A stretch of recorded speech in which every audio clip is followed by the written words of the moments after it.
Saudara Partai Nasdem tetap percaya diri mengusung Herman Deru sebagai bakal calon gubernur Sumsel pada Pilgub Sumsel mendatang. Meski Herman Deru sudah ditinggal oleh Mawardi Yahya, namun hal itu tak menjadi masalah bagi Nasdem. Nasdem memastikan partainya nanti akan mengusung kader internal di setiap pemilihan kepala daerah, baik di tingkat kota, kabupaten, hingga tingkat provinsi yang ada di Sumsel. Meski begitu, menurut Fauzi, untuk siapa yang diusung, pastinya partai ada penilaian dengan melihat beberapa indikator, baik sumbangsi kepada partai dan hasil survei yang ada.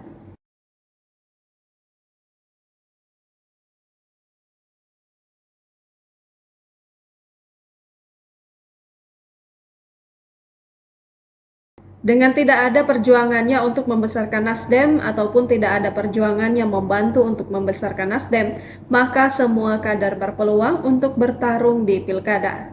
Untuk di Palembang sendiri, Fauzi menilai meski Ketua DPD Partai Nasdem Fitriyanti Agustinda dinilai sukses mengantarkan Partai Nasdem sebagai pemenang Pileg, namun keputusan akhir tetap di DPP Partai Nasdem termasuk untuk wakilnya nanti.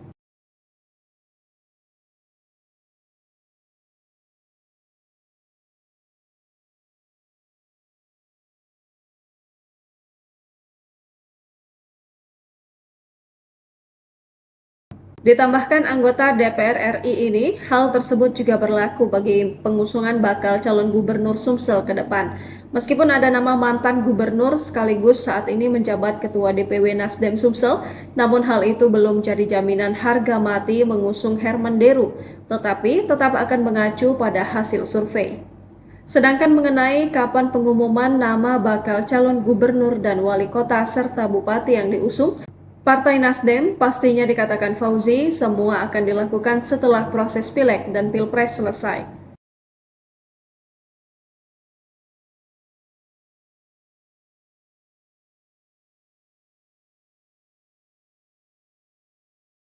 Sementara Sekretaris DPW Partai Nasdem Sumsel Syamsul Bahri mengungkapkan, jika partainya tetap percaya diri untuk mengusung Ketua DPW Partai Nasdem Sumsel Herman Deru, meskipun tidak akan berpasangan dengan Mawardi Yahya lagi nantinya. Dilanjutkan Samsul, untuk nama wakil Herman Deru nanti, pastinya semua akan ada proses dan akan dilihat semua peluang yang ada untuk kembali menang. Download Tribun X sekarang, menghadirkan lokal menjadi Indonesia.